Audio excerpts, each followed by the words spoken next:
दोस्तों आज हम बात करेंगे फोटोइलेक्ट्रिक सेंसर के बारे में। फोटोइलेक्ट्रिक सेंसर क्या है? फोटोइलेक्ट्रिक सेंसर एक डिवाइस है जो लाइट में जो बदलाव आते हैं उसके डिफरेंस को डिटेक्ट करता है, जो लाइट सोर्स से उसको रिसीव होता है।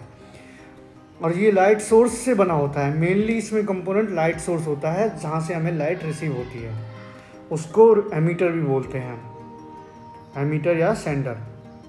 और दूसरा कंपोनेंट होता है इसका रिसीवर। इसमें ये दो मेन कंपोनेंट होते हैं, एमीटर और रिसीवर। एमीटर है जो बना होता है एलईडी से, और जो रिसीवर है वो बना होता है, फिजिकल फॉर्म इसकी होती है फोटोडायोड्स।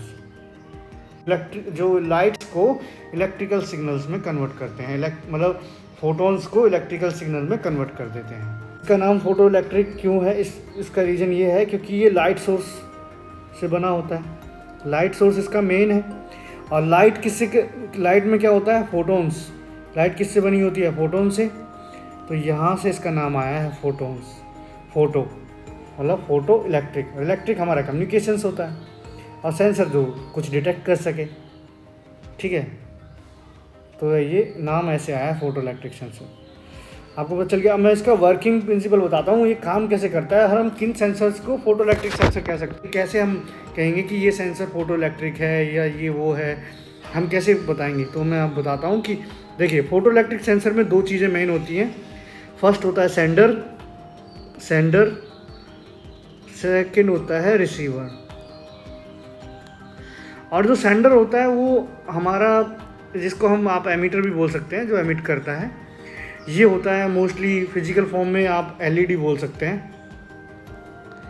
और जो रिसीवर होता है वो फोटो डायोड्स होते हैं, फोटो डायोड्स, जो कि जैसे इसमें भी लिखा है फोटो, मतलब जो ऐसे डायोड्स होते हैं, ये फोटो डायोड्स, जो कि लाइट को रिसीव करते हैं और कन्वर्ट करते हैं इलेक्ट्रिकल सिग्नल में। मतलब लाइट को रिसीव करके उसको इलेक्ट्रिकल सिग्नल में कन्वर्ट कर देते हैं, जो हमारी आगे इनपुट पीएलसी के इनपुट पे जाता है। जहाँ में रिक्वायर्ड होती है हम वहाँ पे इसका आउटपुट ले लेते हैं, ऐसे कह सकते हैं। ठीक है, मतलब मैंने बता दिया, इसका फिजिकल फॉर्म बता दिया। जैसे कि इसमें एक सेंडर होगा, एक रिसीवर होगा। जो सेंडर वो बना होगा एलईडी से, रिसीवर बना होगा फोटो डायोड से। ठीक है, तो अब ये काम कैसे करेगा वो बताता हूँ। जो ये काम करेगा, इसमें जो एमीटर होगा वो लाइट को एमिट करेगा, ठीक है, और जो रिसीवर होगा वो रिसीव करेगा। अब जैसे बीच में कोई ऑब्जेक्ट आ जाता है तो क्या होगा? बीच में कोई ऑब्जेक्ट आया, ये लाइट गई, उससे रिफ्लेक्ट होके रिसीवर को रिसीव हो गई, तो इसने डिटेक्ट कर लिया। तो ये कौन सी कंडीशन में हुआ? ये इसने रिसीव किया, इसको आउटपुट मिल गया, ये ऑन हो गया।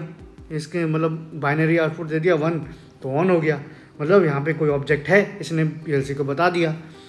अब जैसे यहाँ पे कोई ऑब्जेक्ट नहीं है, अब यहाँ पे कोई ऑब्जेक्ट नहीं है तो क्या होगा? लाइट एमिट हुई, लेकिन रिसीवर को रिसीव नहीं हुई। तो क्या हुआ? रिसीवर को रिसीव नहीं हुई मतलब जीरो आउटपुट, मतलब ऑफ कंडीशन। ये इसका वर्किंग प्रिंसिपल है एक तरह से। मतलब लाइट पे ऑन ऑफ होगा और इसी से हमें आउटपुट मिल जाएगा। अब हम कैसे क्लासीफाई करेंगे कि ये कितने टाइप्स के हैं? फोटो इलेक्ट्रिक सेंसर टाइप में हमने कैसे डिफ्रेंशिएट किया हुआ है? देखो, सेंसर की जो पोजीशंस हैं, जो एमीटर और रिसीवर की जो पोजीशंस हैं, उनके थ्रू हमने इसको डिफ्रेंशिएट किया हुआ है। उनकी पोजीशंस और लाइट कैसे रिफ्लेक्ट होके आ रही है, कैसे रिसीवर तक रिसीव हो रही है, उसके बेसिस पे हमने फोटो इलेक्ट्रिक सेंसर को डिफ्रेंशिएट किया है। मतलब जैसे मैं बताता हूँ कि लाइट कैसे रिसीव हो रही है हमें, उसके बेसिस पे हमने फोटो इलेक्ट्रिक सेंसर को डिवाइड किया है। ये 3 टाइप में हमारे पास फोटो इलेक्ट्रिक सेंसर है। First is through beam sensor, second is retro reflective sensor, third is diffuse reflective sensor. तो थ्रू बीम सेंसर हम किसको बोलेंगे? थ्रू बीम सेंसर हम उसको बोलेंगे जिसके पास एमीटर होगा, कुछ डिस्टेंस पे रिसीवर होगा, ठीक है, और इसकी डिटेक्शन रेंज जो होगी वो और as compare to other sensors उससे ज़्यादा होगी। मतलब अदर जो है, जो अदर दो हैं, एक रेट्रो एक डिफ्यूज़, इनसे ज़्यादा रेंज होगी इसकी। क्यों ज़्यादा होगी? क्योंकि एमीटर हमारा यहाँ पे लगा होगा एक अलग से सेपरेट, और अलग सेपरेट रिसीवर लगा होगा, ठीक है। अब होगा क्या, जब लाइट जाएगी ना तो रिफ्लेक्ट होने की ज़रूरत नहीं है इतनी, हमें रिफ्लेक्ट की ज़रूरत ही नहीं है। रिफ्लेक्ट होगी तो हमारा डिस्टेंस कम हो जाता है ना। मान लो जैसे एक मेरे पास रस्सी थी, ये 6 मीटर लंबी थी। अब क्या हुआ, ये 6 मीटर लंबी थी, मैंने इसको मोड़ दिया, ऐसे करके मोड़ दिया, तो ये 3 मीटर की बची ना। अब यहाँ सेंसर लगे थे, सिर्फ ये 3 मीटर का ही डिस्टेंस मेज़र कर पाती। अब क्योंकि आधा 3 तो रिफ्लेक्ट होने के लिए भी चाहिए ना, लाइट को रिफ्लेक्ट होके भी तो आनी चाहिए। तो ऐसे हमारा क्या होता है, इसकी रेंज बढ़ जाती है, क्योंकि हमने क्या किया, दूर लगा दिया, हमने रिसीवर दूर लगा दिया, तो इसलिए इसकी रेंज बढ़ गई। मान लो पहले ये 3 मीटर मेज़र कर सकता था, लेकिन अब ये 6 मीटर तक मेज़र कर सकता है किसी भी डिवाइस को, ठीक है। और ये काम कैसे करता है वो मैं बताता हूँ। जैसे एमीटर ने एमिट किया लाइट को, रिसीवर ने रिसीव किया जब कोई ऑब्जेक्ट नहीं है, ठीक है। एमीटर ने सेंड किया, रिसीवर ने रिसीव किया, तो ये क्या था, ऑन था, मतलब 1 आउटपुट दे रहा था।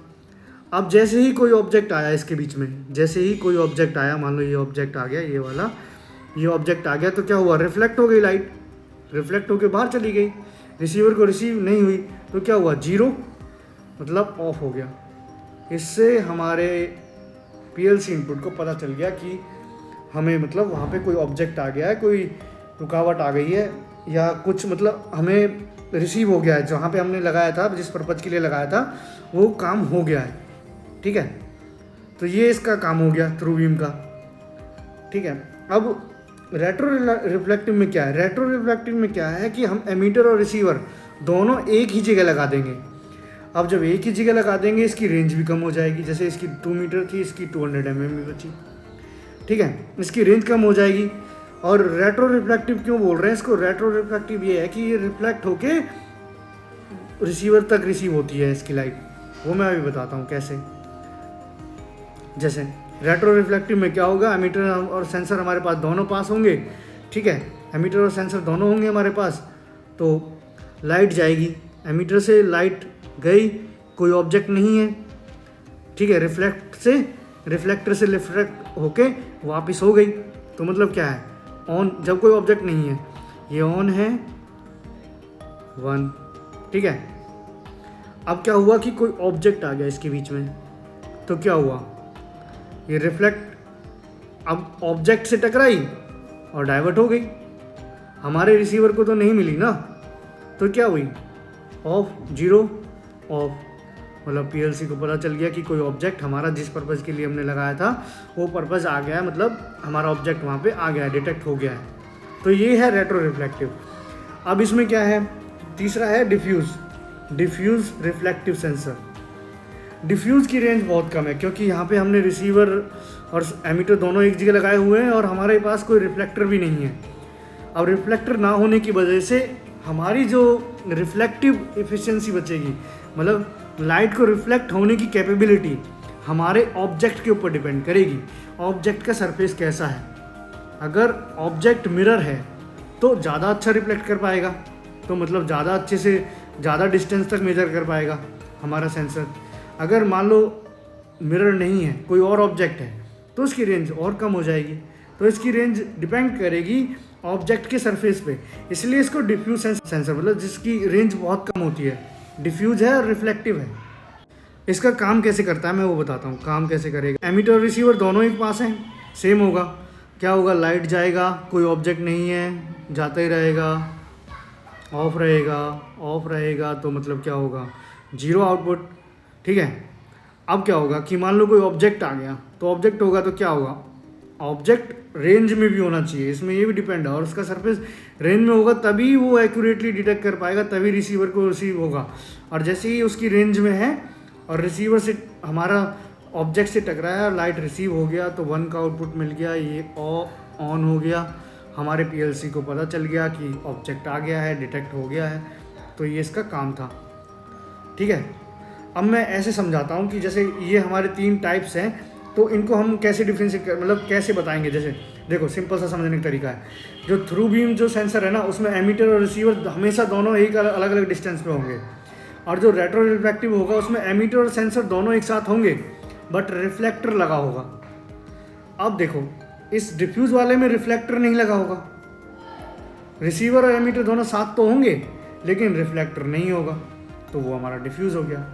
और रेट्रो रिफ्लेक्टिव में रिफ्लेक्टर लगा होगा और एमीटर और रिसीवर दोनों साथ में होंगे। थ्रू बीम में क्या होगा कि एमीटर और रिसीवर दोनों बाहर लगे होंगे, दोनों दूर दूर लगे होंगे, मतलब एक डिस्टेंस पे होंगे, एक साथ नहीं होंगे।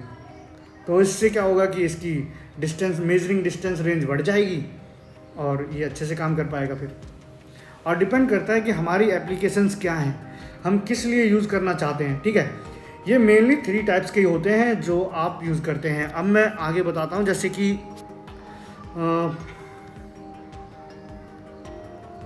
जैसे अब ये देखो मेरे पास कुछ एग्जांपल्स हैं यहाँ पे, ये जो आप देख रहे हैं यहाँ पे, ये सारे देख रहे हो तुम। अब बताओ, मैं बताता हूँ कि ये कौन कौन से हैं, किस किस टाइप के हैं। ठीक है, यहाँ पे देखो ये वाला है, यहाँ से देखो सेंडर सेंड करेगा, यहाँ पे रिसीवर लगा है, यहाँ सेंडर है, तो ये कौन सा है? सेंडर और रिसीवर में कौन कौन सा है बताइए? ये थ्रू बीम सेंसर है। ठीक है, और यहाँ पे भी देखो सेम, यहाँ ये सेंडर है, ये रिसीवर है। ठीक है, दोनों पास में लगे हैं। ठीक है, रिफ्लेक्ट होके आएगा।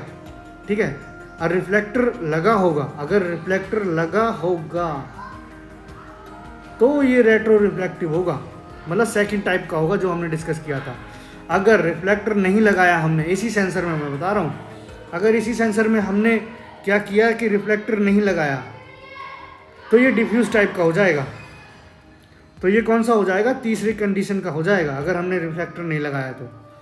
सेम ऐसे ही इसमें, अगर हमने रिफ्लेक्टर लगा दिया तो ये सेकंड टाइप का बन जाएगा, रेट्रो रिफ्लेक्टिव। अगर रिफ्लेक्टर हमने नहीं लगाया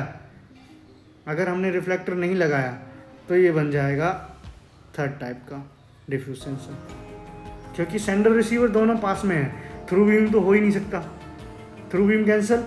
ठीक है, अब बचा कौन सा? रेट्रो रिफ्लेक्टिव और डिफ्यूज भी। अब ये रेट्रो रिफ्लेक्टिव जब भी होगा जब हम इस सेंसर के सामने कोई प्लेट लगा देंगे रिफ्लेक्टर की। ठीक है, तो ये ऐसे मैं बता रहा हूँ। ठीक है, इसमें आप इंडस्ट्री में आराम से पहचान सकते हैं, इसमें कोई दिक्कत नहीं होगी। और एग्जांपल्स ये है यहाँ पे, जैसे ये है, ये भी सेम ऐसे ही है, दोनों रिसीवर सेंटर साथ में लगे हैं, रिसीवर सेंटर साथ में लगे हैं, रिसीवर सेंटर साथ में लगे हैं। ये एग्जांपल्स हैं। अगर आपको कोई डाउट्स हो तो कमेंट कर सकते हैं, मुझसे शेयर कर सकते हैं और मुझे बता सकते हैं कि आपको कोई दिक्कत हो, अगर समझने में दिक्कत आ रही हो या मेरा समझाया समझ में नहीं आया हो तो मुझे बता सकते हैं कि कहाँ हम इम्प्रूव कर सकते हैं। ठीक है, थैंक यू।